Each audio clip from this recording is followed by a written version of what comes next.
Hey, it's Skark11 for another updated Xenoblade 3 class buff, this time looking again at fixing Heavy Guard. So like most defenders, Heavy Guard's problems are that it just can't keep aggro. Damage aggro outscales everything so hard that there's just no way for it to keep up. So we're going to be looking at some ways to boost its aggro generation without just making it better DPS. And the easiest thing they could have done to completely fix most aggro problems in Xenoblade 3 is just not having damage boosting master skills. If every damage boosting master skill was exclusive to the class that it comes from, it would have made a lot of classes more unique for having more specific ways of dealing damage and not made damage scales so ridiculously high, so that would have really helped. So before we look at Heavy Guard's arts itself, one thing to mention is more of a general thing for most defenders, is going off of the last episode where I looked at how to fix debuffs. If debuffs were fixed, then Glow Ring would be an option, and you could just use target lock whenever you wanted. So that would automatically fix a lot of aggro problems just by itself. Now for the Heavy Guard arts itself. So since this is kind of the Rein style class, I want to take some ideas from Rein in Xenoblade 1 for fixing up Heavy Guard, make it a bit more like him. So Crash Out, that's fine. Bull Rush. Since Rein's Wild Down was a faster topple art, I think we should make this more like that and reduce the cooldown on it a bit. And we could also reduce the ratio and make it a bit different from the Master Art topple art from Xeon's class. They have the exact same cooldown, so making Bull Rush the faster, a bit stronger version would make more sense since it's an exclusive and not a Master Art. So I would just drop it down to 20 seconds instead of 22 seconds. The scaling on the cooldown reduction is pretty linear. I think it's just minus 2 seconds each level. So that wouldn't change how it scales. It would just start at 2 seconds faster and then be 2 seconds faster at every level than it is now. Variable turret, nothing really to say there. It's got its own nice, funny meme uses already. Uppercut Slash. This one I want to make some significant changes to. I want to make this more like Sword Drive so that he has a burst damage option. So I would increase the cooldown on it by 5 seconds and increase the damage ratio on it by 40% so that it's not a fast high-hitting option, but it's a slower, much more high-hitting option. Hard-hitting option. Don't know why I said high-hitting. So not as extreme as Sword Drive, where it's incredibly long cooldown for just crazy high damage, but more in line with that idea where it's more burst damage focused with a bit of a longer cooldown and higher ratio.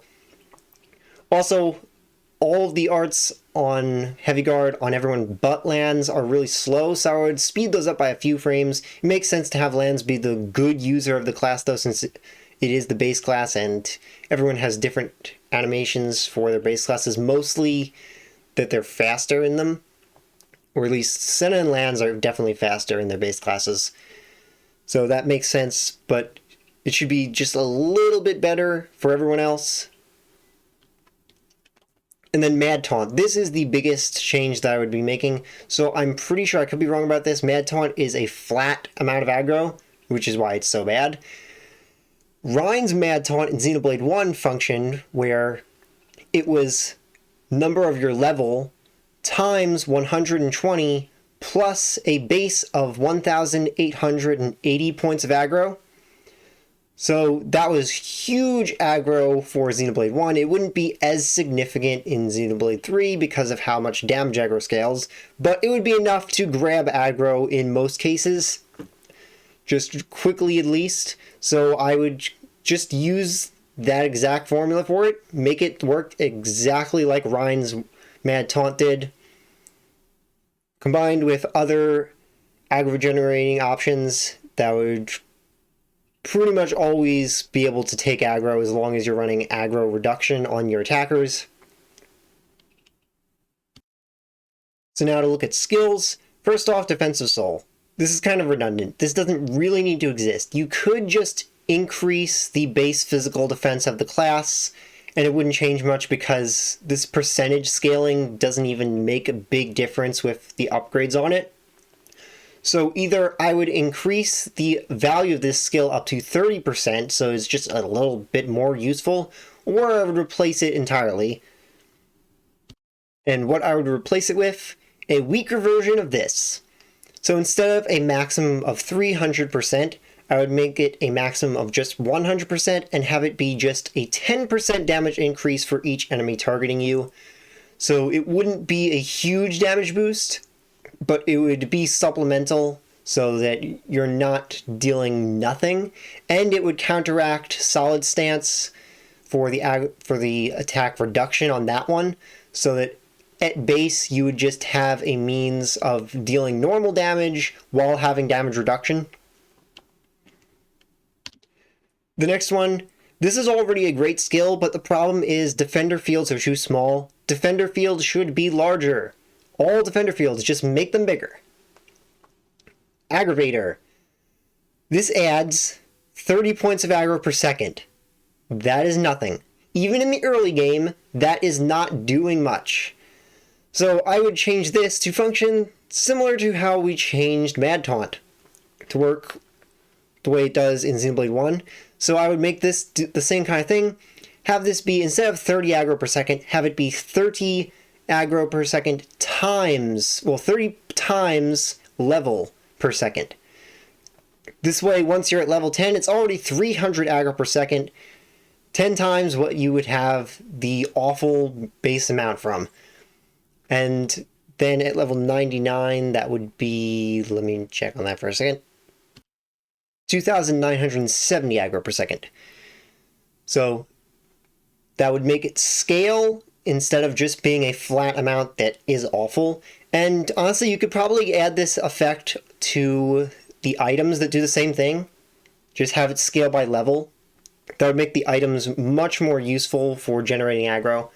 And if we were to replace this skill, then we would need another master skill, and it could be this one, so that you have a decent passive aggro generation on anyone.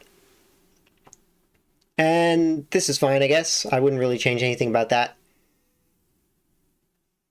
Doesn't really have a huge effect on anything. It's just a safety measure, so it's fine. But those are my ideas for fixing Heavy Guard. I'll be covering an updated way of fixing Zephyr next, and then Lost Vanguard again. I'm not sure if I'll do any remakes after that. I think those are the only ones that I had new ideas to cover. But I do also want to cover Shulk in Future Redeemed, because he could really use some fixes.